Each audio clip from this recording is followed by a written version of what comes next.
Hello and welcome to another inventRight TV show. My name is Andrew Krause. I co-founded inventRight with Stephen Key about 22 years ago now, and we've been coaching and mentoring inventors to license their products ever since. We have a very special guest on today. She's actually a mom of a prior guest. Sebastian Flores is a 15-year-old kid inventor, and he's just an amazing guy. Down below, watch his video in the description if you want to check out his video. But I asked his mom, Melanie, to come on and share, how do you encourage and support creative entrepreneurial kids? Or, I'm going to rephrase that, Melanie. How do you encourage a kid to be entrepreneurial and creative, right? Because, it's not just how do you support them if you already see it in them, but how do you bring that out in them if it's what you want for them? Let's be honest, we're all trying to shape our kids a little bit. Let's be honest. My daughter's already seems to be turning into an entrepreneur. She just turned 9. So That's excellent. so you've done, obviously, we want to give Sebastian tons of credit for all the stuff that he's done. You can watch his video in the description below. But you've done an incredible job encouraging him. So I wanted to invite you on to see what are your tricks for other parents to encourage their kids to be creative and entrepreneurial. Well, first of all, thank you for having me on the show. I'm just thrilled to be here. What you're doing is so exciting to me, and I also appreciate that you gave Sebastian the chance to speak to your listeners as well. So thank you. This is something that really excites me. This topic always has, and the funny thing is, I didn't set out when I became a parent like I'm gonna have inventive kids. I didn't set out that way at all. I was just trying to survive, and to be honest.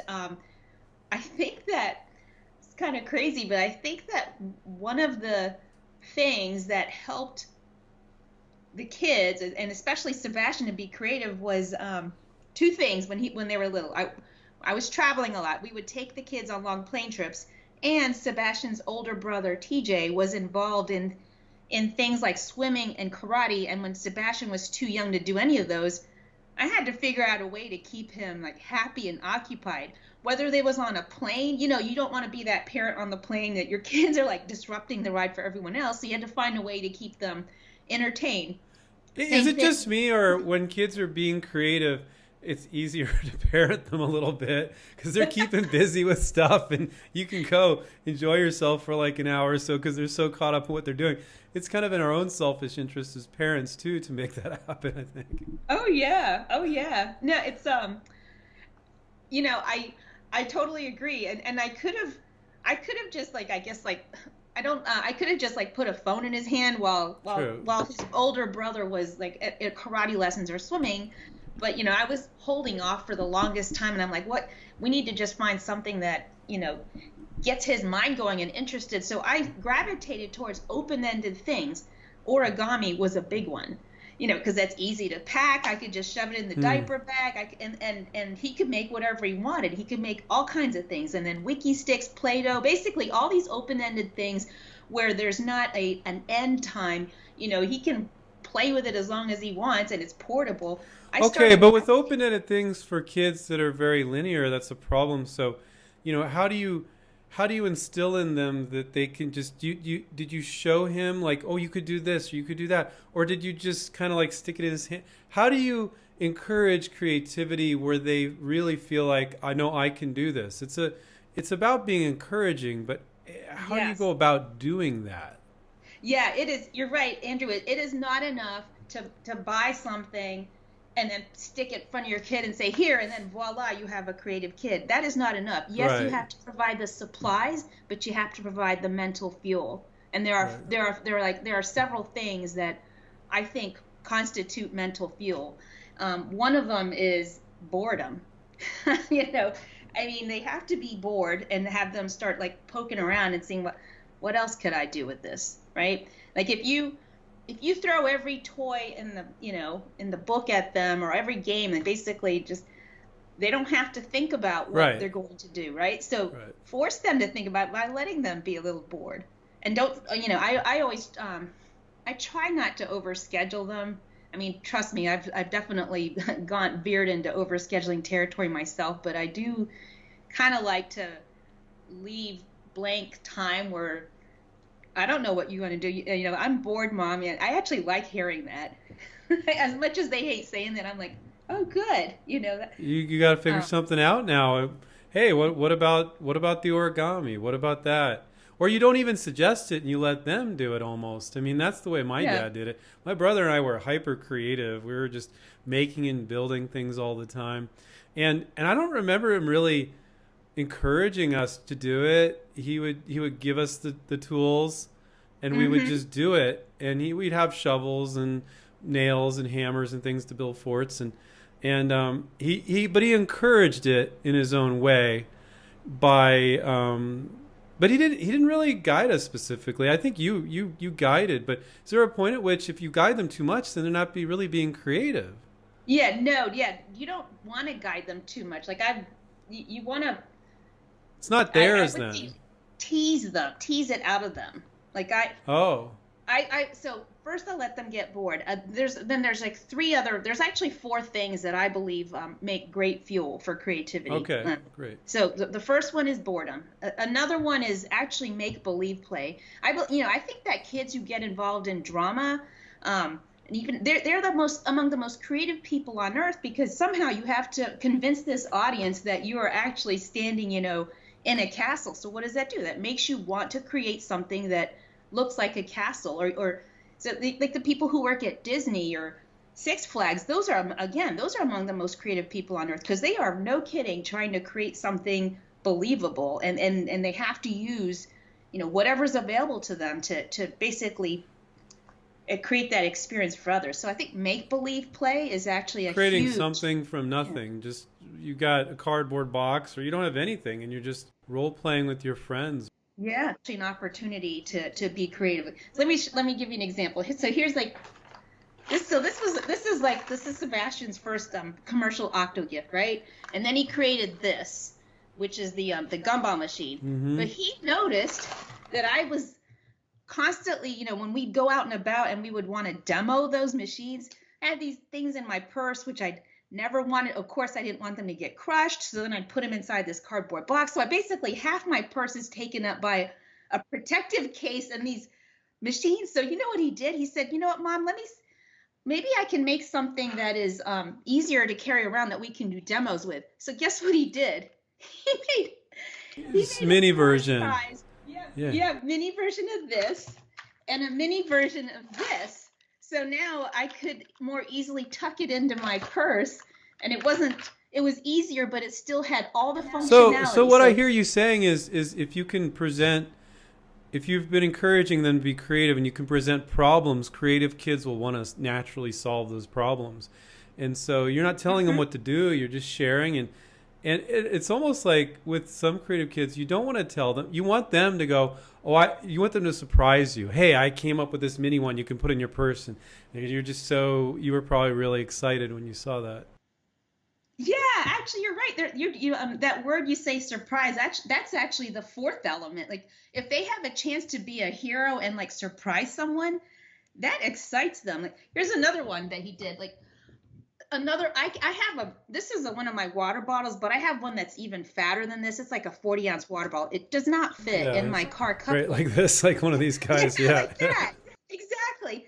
And so what I did is I'd stand it up inside like this part of the glove compartment that's not supposed to hold drink bottles, but then it would like go like this, and Sebastian would hear me like kind of muttering in the car, like, it doesn't fit. I hate this bottle, or I hate the holder.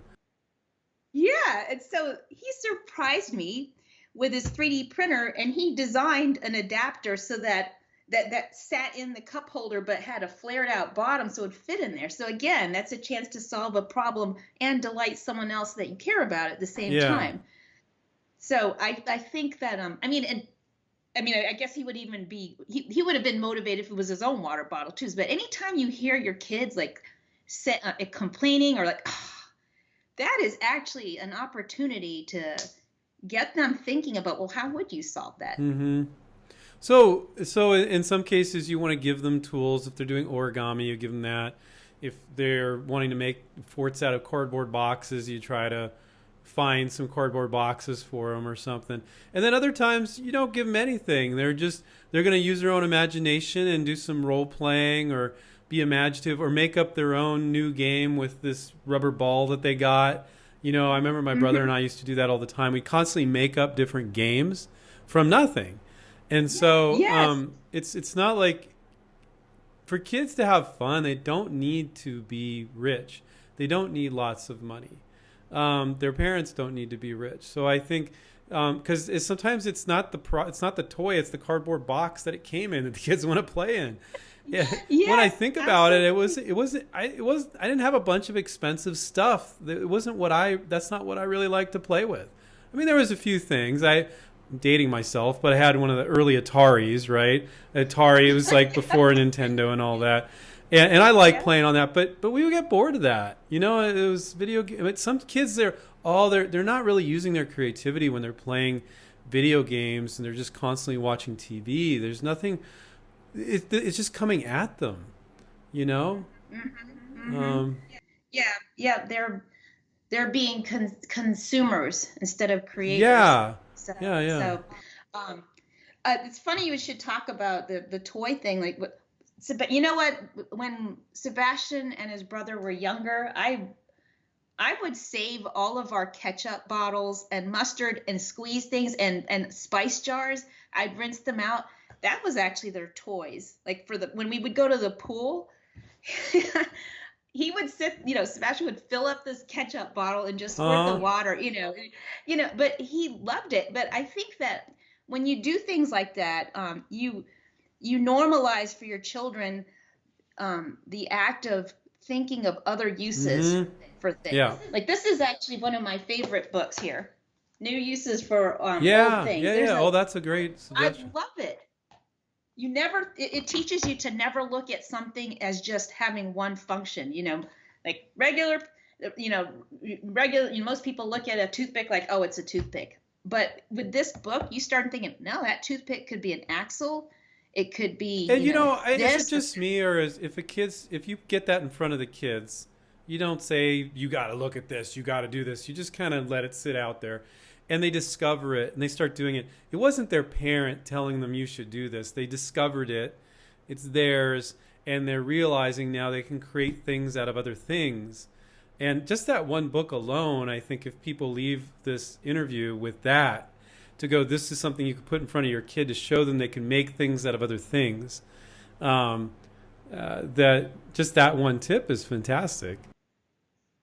Yeah. You don't even have to just put it on the coffee table, because I agree with you. If I were to give this to my kids and say, hey, read this book, suddenly it feels like homework. And mom asked me to do it, and all of a sudden the allure's gone. But if I leave it out there and let them look at it and let them find something and say, hey, mom, look what I found out, then all of a sudden they become like the hero in the story instead of the pupil. Right. And so, kids like being pupils sometimes and having mentors, but they don't always like it coming from their parents, because they don't always like. But you're your role model. Any of that. So let me ask you now: did your kids see you? Did Sebastian, your other child, did they see you being creative in different ways? And were you a role model, or did you just inspire it or did you just kind of encourage it? Well, they do see me doing things. I will say they think some of the things I do are what they call cringy, because I do actually I get a huge kick out of repurposing things, and sometimes to the point that I think they find it embarrassing, because both the boys swim, and sometimes those bleachers are hard, and rather than like bring out our store-bought stadium chair, I thought, well, I want something I can slip in my backpack. Right. So I made my own stadium cushion by like saving Amazon mailers and bubble wrap and wrapping it all with duct tape. So the thing totally looks homemade. They're giving you a hard time, but they're getting a lot of this from you too, I think. But I think if a parent wasn't doing that sort of thing, I think you could still put that book in front of them. You could do other things to encourage them, but they do give their parents a hard time, kids, I think, but they also secretly want to be like you in a lot of ways. most kids, you know. So even though they're giving you a hard time for that stadium seat, I think in some respect they think it's cool. They don't want to admit that though. They would never admit it probably. Like I think I actually posted it on Instagram and they asked me to take Oh, it down. I really? said, That's "Oh fun. God, Mom, take that down. That's not Instagram content." Oh, that's funny. I'm like, "Well, I'm proud that I made it, and it didn't cost me a cent, but oh Well, well." now you made You a know, you made a short video. I want to take a look at here, and then we can come on back and talk a little bit more. I thought it was a really cool video, giving people some examples, parents some examples of kids being creative. And I guess it's your son's like a little evolution of his creativity. So why don't we go ahead and play that now, and we'll come back here in a sec.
Okay, we're back. That was a beautiful video. You know, you didn't tell me you were gonna make this until like, I don't know. We got on. You're like, I made a video, and I'm like, cool.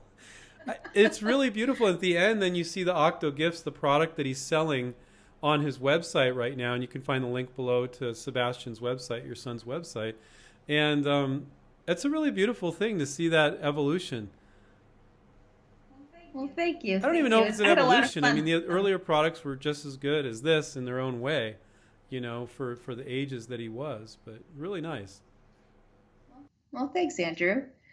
Um, You know what I wanted? I want. There's another thing I want to share with parents who are interested in stoking creativity in kids, and that's that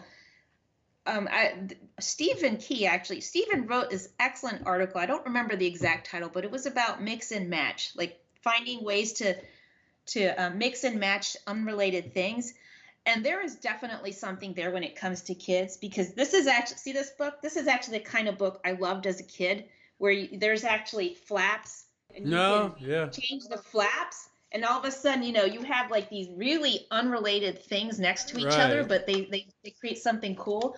And I, I feel like if I had to take a lesson away from this, it would be as much as possible to expose your child to opportunities to mix and match the people in their life, the experiences they have, and the places they've been to, because you have no idea whether they'll come up with some combination of something that, that guy they met when they were 8, and then this place they went to when they were 10, and then this activity they did when they were 12. Like, it might somehow combine into something really cool, and it just takes time for that to germinate.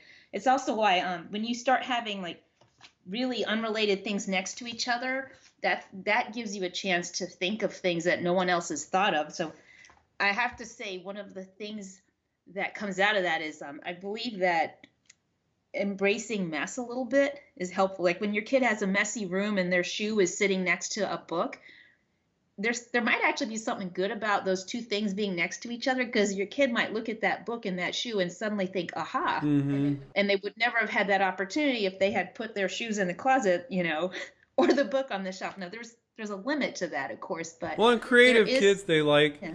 and adults, they like to visually see things out. If it's all neatly put away in boxes, it's bothersome sometimes. And sometimes parents, they're like, well, no, you're just being messy. You put everything away, but they need to see it. Other times the kid's just being lazy and they just don't want to put stuff away, let's be honest. Yeah. There is a limit Yeah. to that. I mean, I have had to say, look, you need to put that away. Like, the suitcase has been in the middle of the bedroom for 3 months. And Yeah, that's probably not the same thing as I need to look at all my stuff to be creative and figure things out. But so thank you so much for the video, and thank you for sharing your experience, and it's just really cool. It was an honor to interview Sebastian, and you did an equally great job with the interview. I think they were both very inspirational, and hopefully people are like searching YouTube, looking for how to support creative entrepreneurial kids, and they're coming across this video and they're like, I really walked away with some good info, and I think they will. So hopefully we'll help some people out. Thank you so much. Well, thank you. I appreciate the opportunity to share, and thanks for having me. Thank you, Melanie. So take care, keep inventing, everybody, and we'll catch up with you next time. See you guys. Bye.